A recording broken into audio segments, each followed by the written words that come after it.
The laughter started softly at first, like a cruel breeze that slips under a door before a storm fully arrives, but within seconds it grew sharp and cutting, echoing across the school hallway. Heads turned, fingers pointed, eyes lingered on the worn-out shoes of a boy who stood frozen in the middle of it all, wishing with everything inside him that the floor would open up and swallow him whole. His name was Ethan Caldwell, and in that moment, he learned how heavy silence could feel when shame presses down on a young heart. If you believe in kindness, second chances, and stories that remind us we are all human, take a moment right now to like this video, share it with someone who needs hope, leave a comment, and subscribe to the channel. Your support helps stories like this reach hearts that are hurting. Ethan was 12 years old and lived in a small town in Ohio, where brick buildings lined quiet streets, and most people assumed they knew each other's stories. His classmates knew him as the quiet kid who always sat near the back of the classroom, who never raised his hand, and who wore the same faded jacket even when winter began to bite.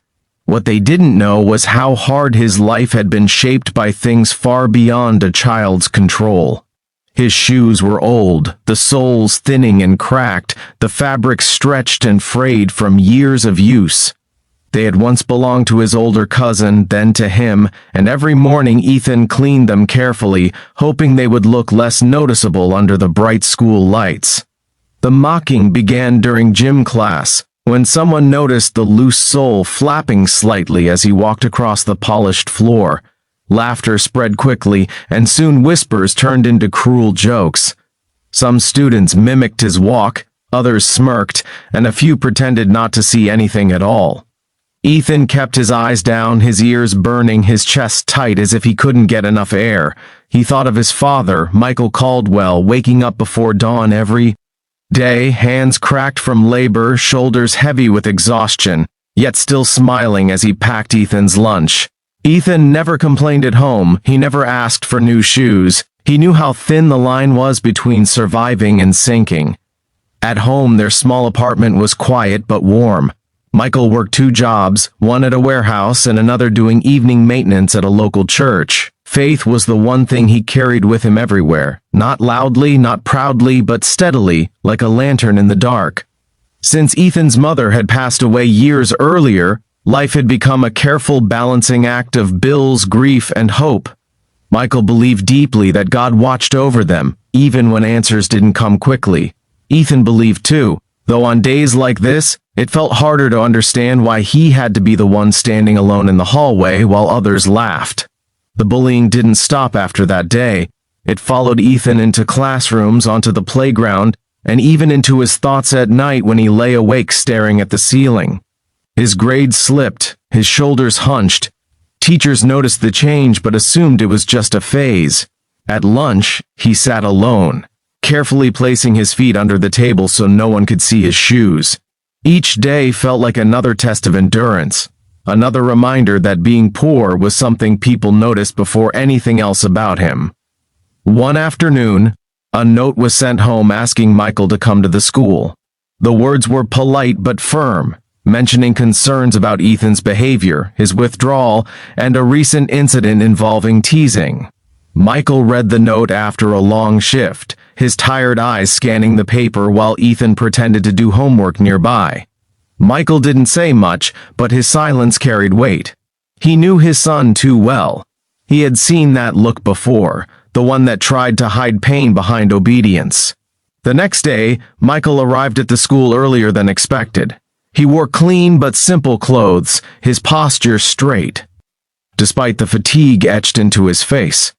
He signed in at the front desk and waited quietly in the hallway outside Ethan's classroom. Inside, students were gathered before lunch, their energy buzzing, their voices loud. When Ethan entered the room, he didn't see his father at first. He only felt the familiar tension return as a few classmates glanced at his feet and smirked again.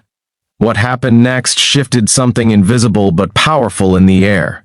Michael stepped forward into the classroom, not with anger blazing, not with fists clenched, but with a calm that commanded attention. His presence alone seemed to still the room.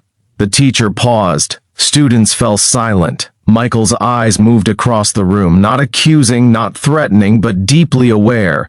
He took in the faces of children who had laughed without understanding, who had judged without knowing. Michael spoke about dignity, about how a person's worth could never be measured by what they wore or what they owned. He spoke about work, about sacrifice, about how every scuffed shoe carried a story, and how some stories were written with love, not money.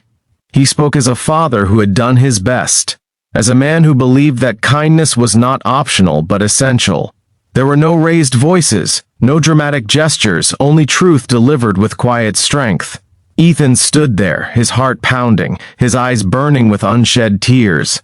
For the first time, he wasn't shrinking. He wasn't invisible. He felt seen, not just by his father, but by the room that now understood there was more to him than old shoes.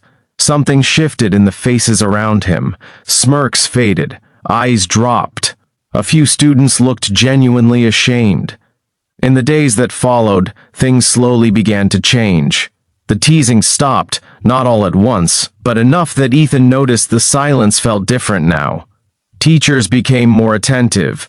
A counselor checked in on him regularly. One afternoon, a classmate left a small note on his desk, apologizing in awkward handwriting.